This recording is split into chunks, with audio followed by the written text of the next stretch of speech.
আসসালামু আলাইকুম। সংবাদে আপনাদের সবাইকে স্বাগত জানাচ্ছি। আমি ফিরোজ তোহা। শুরুতেই সংবাদ শিরোনাম। বাংলাদেশের সর্বশেষ গুরুত্বপূর্ণ আপডেট সংবাদে আপনাকে স্বাগত। শুরুতে সংবাদ শিরোনাম, পরে বিস্তারিত।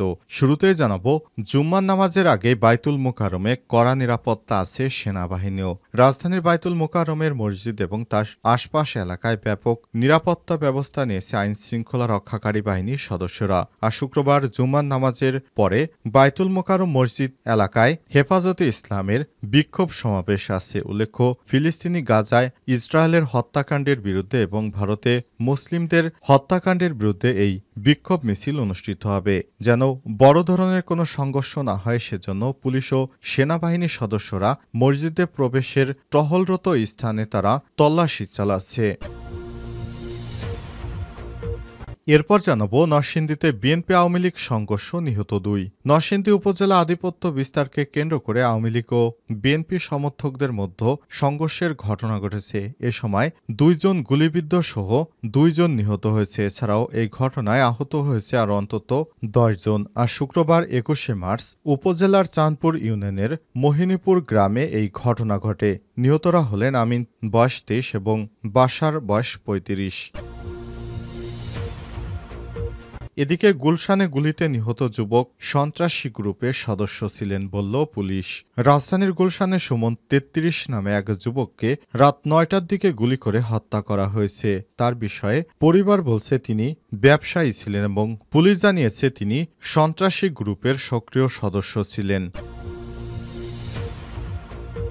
এবারে জানাবো, ছিনতাই শেষে পালাতে বুড়িগঙ্গায় ঝাঁপ 3 জনের, গণপিটুনিতে 1 জনের মৃত্যু।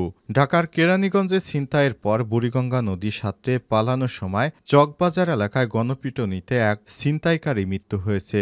গুরুতর আহত 2 ছিনতাইকারীকে ঢাকা মেডিকেল কলেজ হাসপাতালে ভর্তি করা হয়েছে। আর শুক্রবার বুড়িগঙ্গা তীরবর্তী চকবাজার চম্পাবতী এলাকায় এই ঘটনা ঘটে। এদিকে পঞ্চগড়ে ধর্ষণ মামলার আসামি ঢাকায় গ্রেপ্তার। ঢাকার কমলাপুর রেলওয়ে স্টেশন থেকে মোহাম্মদ সাদ্দাম নামে গণধর্ষণ মামলার এক আসামিকে গ্রেপ্তার করেছে গোয়েন্দা পুলিশ। বৃহস্পতিবার দিবাগত রাত 10টার দিকে তিনি ঢাকায় আসেন বলে জানা গেছে। আজ শুক্রবারই গোয়েন্দা পুলিশ সদস্যরা তাকে গ্রেপ্তার করেছে। এবং সর্বশেষ জানাবো, এবার গাজার 2 দিক থেকে বর্বরোচিত হামলা চালাচ্ছে দখলদার ইসরায়েল।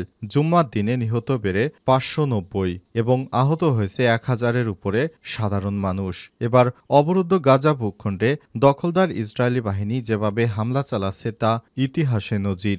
দক্ষিণ গাজা রাফা এলাকায় স্থল অভিযান চলছে এবং সেনারা উত্তরে বেইত লাহিরা শহরের কাছাকাছি এবং কেন্দ্রীয় অঞ্চলের দিকে এগিয়ে যাচ্ছে। খবর আল জাজিরার। প্রিয় দর্শক, এতক্ষণ শুনছিলেন সংবাদ শিরোনাম, এবারে বিস্তারিত। তবে তার আগে বন্ধুরা, অনুরোধ থাকবে সংবাদটিতে একটি লাইক দিন। এই চ্যানেলে আপনি নতুন হয়ে থাকলে আমাদের সংবাদটি দেখতে দেখতে চ্যানেলটি সাবস্ক্রাইব করে রাখুন। কমেন্ট করে বন্ধুরা আপনার মূল্যবান মতামত জানিয়ে দিন আপনি বিশ্বের কোন দেশ থেকে বা বাংলাদেশের কোন স্থান থেকে আমাদের সংবাদটি দেখছেন এবং শুনছেন। এবারে বিস্তারিত। জুমার নামাজের আগে বাইতুল মোকাররমে কড়া নিরাপত্তা আছে সেনাবাহিনীও। রাজধানীর বাইতুল মোকাররমে মসজিদ এবং তার আশপাশ এলাকায় নিরাপত্তা ব্যবস্থা জোরদার করেছে আইন শৃঙ্খলা রক্ষাকারী বাহিনীর সদস্যরা। শুক্রবার দুপুরে জুমার নামাজ পড়তে আসা মুসল্লিরা বাইতুল মোকাররম মসজিদের ভেতরে প্রবেশের সময় তল্লাশি করেছে পুলিশ। মসজিদে প্রবেশের পথে সেনাবাহিনীর সদস্যদেরও অবস্থান করতে দেখা গেছে। জানা গেছে, ফিলিস্তিনি ইসরায়েলের বর্বরোচিত হামলা ও ভারতে মুসলমানদের উপর আগ্রাসনের প্রতিবাদে জুমার নামাজের পর বিক্ষোভ মিছিলে ডাক দিয়েছে হেফাজতে ইসলাম বাংলাদেশ ঢাকা মহানগর শাখা। এই কর্মসূচিকে কেন্দ্র করে যে কোনো ধরনের অপ্রীতিকর ঘটনা এড়াতে নিরাপত্তা ব্যবস্থা জোরদার করেছে আইন শৃঙ্খলা রক্ষাকারী বাহিনীর সদস্যরা। আইন শৃঙ্খলা রক্ষাকারী বাহিনীর সদস্যরা জানিয়েছে, আমরা যে কোনো ধরনের নিরাপত্তা ব্যবস্থা জোরদারের জন্য এই কার্যক্রম হাতে নিয়েছি। এর আগে জাতিসংঘের মহাসচিব অ্যান্টোনিও গুতেরেস বাংলাদেশ সফরে আসা আসার আগে হিজবুত তাহরির নিষিদ্ধ সংগঠন সেদিন জুমার নামাজের পরে ব্যাপক বিক্ষোভ সমাবেশ এবং ইসলামী খেলাফত আন্দোলনের নামে নতুন একটি আন্দোলন নিয়ে মাঠে নামে। তখন বিশৃঙ্খলা পরিস্থিতি এড়াতে পুলিশ সেদিন লাঠিপেটা করেছিল। সেই ঘটনা যেন পুনরাবৃত্তি না হয় সেদিকে বিশেষভাবে লক্ষ্য রেখেছে আইনশৃঙ্খলা রক্ষাকারী বাহিনীর সদস্যরা এবং বিষয়টি নজরদারিতে রাখা হয়েছে। নরসিংদীতে বিএনপি আওয়ামী লীগ সংঘর্ষ, নিহত 2। নরসিংদীর রায়পুরা উপজেলা আধিপত্য বিস্তারকে কেন্দ্র করে আওয়ামী লীগ বিএনপির সমর্থকদের মধ্যে সংঘর্ষের ঘটনা ঘটেছে। এ সময় একজন গুলিবিদ্ধ সহ 2 জন নিহত হয়েছে। এছাড়াও এই ঘটনায় আহত হয়েছে আরও অন্তত 10 জন। শুক্রবার 21শে মার্চ উপজেলার চাঁদপুর ইউনিয়ন মোহনীপুর গ্রামে এই ঘটনা ঘটে। নিহতরা হলেন আমিন 23, বাসার 35। তারা উপজেলার চাঁদপুর ইউনিয়ন মোহিনীপুর গ্রামের বাসিন্দা।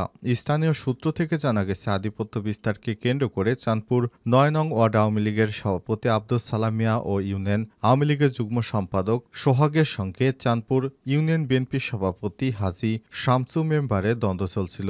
দ্বন্দ্বের জেরে বিএনপি নেতা শামসু মেম্বার ও তার সমর্থকদের এলাকা ছাড়া করেন তারা। পরে গত 5 আগস্টের পর শামসু মেম্বার ও তার সমর্থকরা এলাকায় ফিরে এসে সালাম মিয়ার সমর্থকদের এলাকা ছাড়া করেন। এ নিয়ে এক পর্যায়ে শুক্রবার ভোর 5টার দিকে সালাম মিয়া এবং তার সমর্থকরা এলাকায় উঠতে যায়। এতে বাধা দেয় বিএনপি নেতা শামসু মেম্বার এবং তার লোকজন। এক পর্যায়ে দেশীয় অস্ত্র, দা, ছুরি, ককটেল অস্ত্র দিয়ে 2 পক্ষের মধ্যে সংঘর্ষে জড়িয়ে পড়ে। এতে প্রতিপক্ষের ছোড়াগুলিতে ও ছুরিকাঘাতে সালাম মিয়ার 2 সমর্থক ঘটনাস্থলেই নিহত হয়েছে। এছাড়াও আহত হয়েছে অন্তত 10 জন। রায়পুরা থানার ভারপ্রাপ্ত কর্মকর্তা ওসি আদিল মাহমুদ জানান, আধিপত্য বিস্তারকে কেন্দ্র করে শামসু মেম্বার ও সালাম মিয়ার সমর্থকরা সংঘর্ষে যারা খবর পেয়ে পুলিশ ঘটনাস্থলে যাচ্ছে। ওই এলাকাটি দুর্গম চরাঞ্চল হওয়াতে পৌঁছতে কিছুটা বিলম্ব হচ্ছে। জানা গেছে, বিএনপি এবং আওয়ামী লীগের নেতাকর্মীরা তারা 2টি গ্রুপে ভাগ হয়ে দফায় দফায় সংঘর্ষে জড়িয়ে পড়েছে। বিএনপি নেতারা গুলি করেছে, সেই গুলিতে আওয়ামী লীগের 2 নেতাকর্মী নিহত হয়েছে। গুলশানে গুলিতে নিহত যুবক সন্ত্রাসী গ্রুপের সদস্য বলছে পুলিশ। রাজধানীর গুলশানে সুমন 33 নামে এক যুবককে বৃহস্পতিবার 20শে মার্চ রাত 9টার দিকে গুলি করে হত্যা করেছে দুর্বৃত্তরা। ব্যবসায়িক বিরোধের জেরে সুমনকে হত্যা করা হয়েছে বলে তার পরিবার দাবি করলেও পুলিশ বলছে ভিন্ন কথা। ডিএমপির অতিরিক্ত commissioner crime and ops S M. Nazrul Islam জানিয়েছেন, নিহত সুমনের বিরুদ্ধে 6টি মামলা ছিল। তিনি একটি সন্ত্রাসী গ্রুপের সদস্য। বৃহস্পতিবার রাতে হত্যাকাণ্ডের পর ঘটনাস্থলে গিয়ে সাংবাদিকদের সঙ্গে আলাপকালে সব কথা জানান পুলিশের ওই কর্মকর্তা। তিনি বলেন, নিহত ব্যক্তি বিস্তারিত পাওয়া গেছে। তার নাম টেলি সুমন। তার বিরুদ্ধে 6টি মামলা রয়েছে। সে একটি গ্রুপের সন্ত্রাসী গ্রুপের সদস্য। অন্তঃগ্রুপ কোন্দল থেকে হত্যা হতে পারে বলে আমরা প্রাথমিকভাবে ধারণা করছি। হত্যাকারীদের শনাক্তে সিসি ক্যামেরার ফুটেজ সহ বিভিন্ন ফুটেজ ও প্রযুক্তির সহায়তা নেওয়া হচ্ছে। অন্যদিকে নিহত সুমনের পরিবার অভিযোগ করেছে, ব্যবসায়িক বিরোধের জেরে সুমনকে হত্যা করা হয়েছে। তারা জানায়, মহাখালী এলাকায় ইন্টারনেট সংযোগ ব্যবসার সঙ্গে জড়িত ছিলেন সুমন। তবে রাজনৈতিক পথ পরিবর্তনের পর প্রতিদ্বন্দ্বী গ্রুপের হুমকির মুখে ব্যবসা ছাড়তে বাধ্য হন তিনি। সুমনের স্ত্রীর বড় ভাই মোহাম্মদ বাদশা মিয়া অভিযোগ করে বলেছেন, মহাখালী টিভি গেট এলাকায় পিজন নামে একটি ইন্টারনেট ব্যবসা রয়েছে। সুমনের ব্যবসায়িক দ্বন্দ্ব ছিল। একে 47 গ্রুপের রুবেলের নামে এক ব্যক্তির সঙ্গে সে কয়েকবার হত্যার হুমকিও দিয়েছিল সুমনকে। নিহতের স্ত্রী মৌসুমী বলেন, সুমন মহাখালী এলাকায় ইন্টারনেট সংযোগ দিত। বিরোধী পক্ষ নানা হয়রানি করে তাকে ব্যবসা ছাড়তে বাধ্য করেছে। এদিকে হত্যাকাণ্ডের বর্ণনা দিয়ে গুলশান থানার উপপরিদর্শক এসআই মারুফ আহমেদ জানান, সুমন পুলিশ প্লাজার উত্তর পাশে রাস্তায় দাঁড়িয়েছিলেন। এ সময় কয়েকজনের সঙ্গে তার ধস্তাধস্ত। এক পর্যায়ে দুর্বৃত্তরা তাকে গুলি করে পালিয়ে যায়। এ অবস্থায় সুমনকে হাসপাতালে নেওয়া হলে কর্তব্যরত চিকিৎসক তাকে মৃত ঘোষণা করেছে।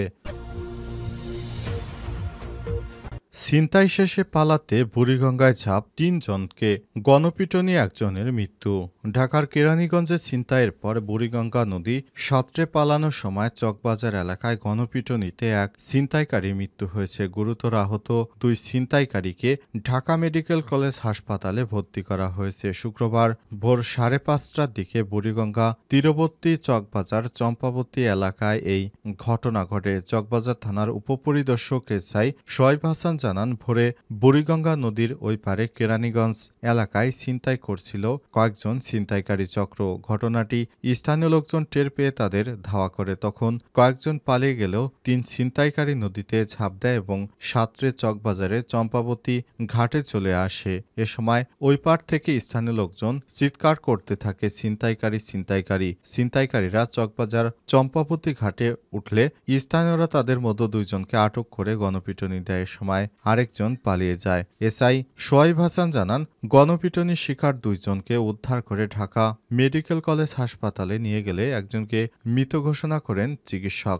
গুরুতর আহত অপর একজনকে হাসপাতালে ভর্তি করা হয়েছে। এই ঘটনায় কেরানীগঞ্জ থানা পুলিশ পিটুনির শিকার আরও এক ছিনতাইকারীকে আটক করে তাকে ঢাকা মেডিকেলে ভর্তি করেছে এবং তার অবস্থাও গুরুতর। তিনি জানান, ছিনতাইকারীর বয়স ২০ থেকে ২৫ বছর। নিহতের সুরতহাল প্রতিবেদন তৈরি করে ময়নাতদন্তের জন্য মর্গে পাঠানো হয়েছে। এখন পর্যন্ত তাদের নাম পরিচয় পাওয়া যায়নি বলেও জানিয়েছে এই পুলিশের কর্মকর্তা।